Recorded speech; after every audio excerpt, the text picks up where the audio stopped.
Good evening all and welcome to another video on All How the Out. Tonight we are going for beer from a new brewery. They are Fortitude, and what is the beer is this one? It is Everyday Lager, and it is alcohol free and it comes in at 0.5% ABV. It says it's low alcohol at its best.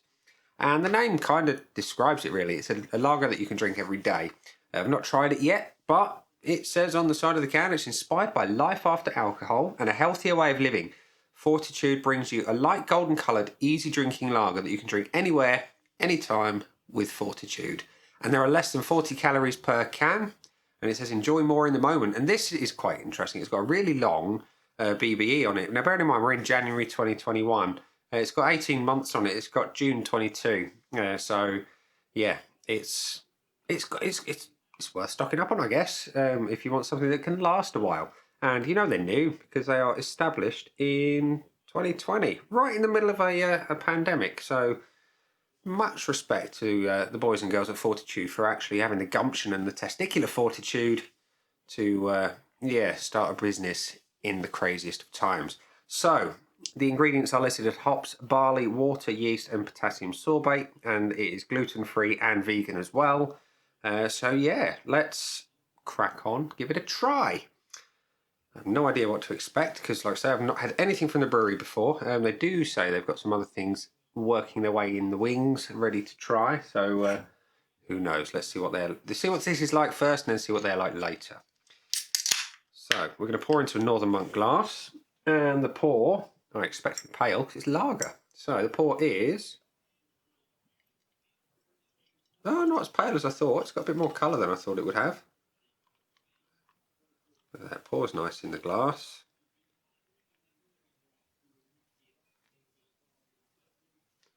There we are. A few more bubbles than I'd like on the side of the glass, but what can we say? So the beer itself, it's got a slight bit of fridge haze. It's otherwise clear, golden in colour with a little bit of straw. You have a typical head that you expect on an alcohol-free lager. It's white, not overly compact and concise, but it's typical of the style. And yeah, it looks like a lager. So let's go in for a whiff. It smells clean and fresh. Excuse me. A little bit of malt coming through. And a hint of the hop. It's not massively grassy, which I get a lot of from lagers. But it's not unpleasant at all. On the plus side, I've not got that ridiculously sweet malt that I sometimes get, and that can ruin a lot of alcohol-free beers, let's be honest. It's the one thing that is common to a lot of them and puts me off of them, if I'm honest, but no trace of that on the aroma. So, it looks good. It smells all right. What's it taste like?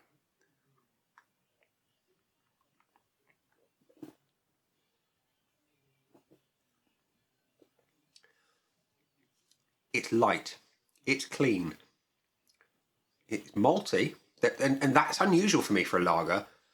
I expect a lot more of the hop, and the malt really sits in the background. This is slightly reversed. You've got more of that malt, and it's a clean caramel malt. It's not that overly sweet malt that I really, really don't like. It's otherwise very, very pleasant malt profile. Crucially, the body's spot on.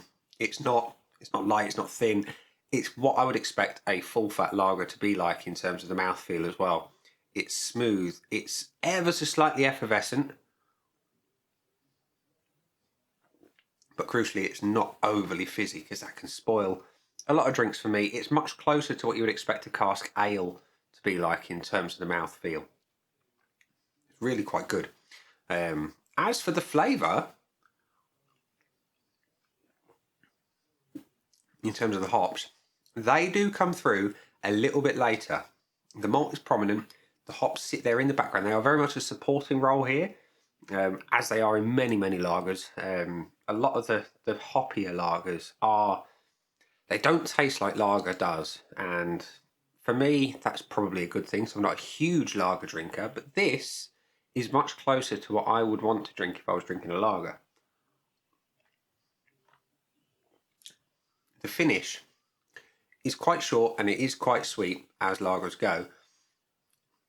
But it's kind of in keeping with what I would expect in a lager.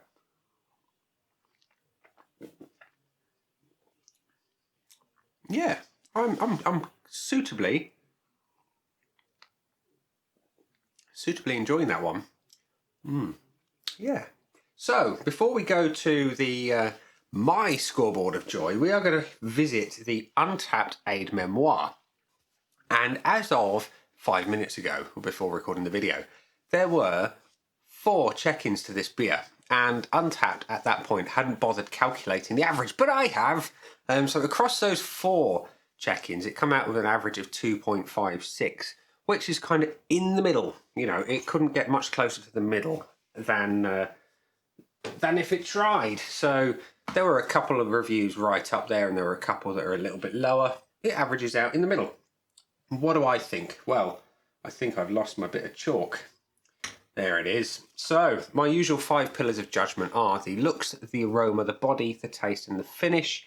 What are we going to give it? Well, looks, it looks good. You know, it's got the colour that instills a little bit of confidence, because really pale ales and, well, pale ales, pale lagers, particularly the alcohol-free ones, tend to be void of flavour. Those with a bit more colour tend to have more. And this has got more colour and it has more flavour. So it gets a full point for me for the looks. The aroma, I look for strength and I look for consistency with the style. This is not overly strong, but then again, there aren't many lagers that are, so that's one thing to remember. It is, however, in keeping with the style. It works. It's a little bit more malt forward than most lagers are, but it's still very, very nice. I would like a little bit more grassiness in it in terms of the aroma, just to keep it really, really close to a lager, but otherwise it's very good. It's going to get a 3/4 for that one. So 0.75. The body, I look for in a lager, light to medium, and this is that. Included in the body as well, I look for the mouthfeel. It is spot on. It's close to cask delivered ale in that sense. You've got a nice level of carbonation. It's soft and smooth and velvety in the mouth, and it's not overly fizzy, which many lagers are very, very guilty of, particularly the mass-produced macro stuff. This is spot on. I cannot fault it at all. It gets a full point on that one. The taste, it's king. And on a lager, they generally are light, grassy, little bit hoppy, and a real clean malt profile. This one is more to my liking than most lagers are, because it's got a nice, robust caramel malt type flavour going on. It works, it suits me down to the ground. It is sweet, but not overly so, and the hops very much play a supporting role in the background, and crucially, there is none of that horrible kind of overly sweet crystal malt that many alcohol-free beers have. So, like I say, I expect a little bit of grassiness in a lager, and I'm going to have to drop a little bit of point for that. Not a lot though. It's going to get 3/4 out of a whole point. And the finish, you know, on a lager, they're never particularly strong, they're never particularly long, and this one isn't either. It's got that nice sweet malt up front. It fades away into the hop, and it just sits there for a little bit and then just goes away. It makes you want to go back in for another sip. I really can't fault the finish too much. Again, I just like a little bit of that grassiness that I often get in a lager, and that's the one thing I actually enjoy. So just a little bit off for that. It's going to get the 3/4 again, which by all accounts gives me 4.25 out of 5 on the old Untapped score sheet of joy, which I think is very, very good indeed. I am very impressed, I must say, because it's not a lager as I know it, and that to me is a good thing. Oh, excuse me, my burger. Oh, I enjoyed that burger a lot. Wife made homemade bacon and chili burgers with a homemade bacon jam topping. It was lovely. And this should wash it down nicely. So, ladies and gents, boys and girls, we're at the point in the video where we're going to say, down there are some buttons. You know exactly what to do with them by now. You've got the like, comment, dislike, and subscribe. Choose any combination of them as you wish. And if you're one of the very few people who has tried Everyday Lager from Fortitude, let me know in the comments section below. On that note, I'm going to go drink the rest of the beer, get the video uploaded for your viewing pleasure, and I will catch you again soon for another one. Bye.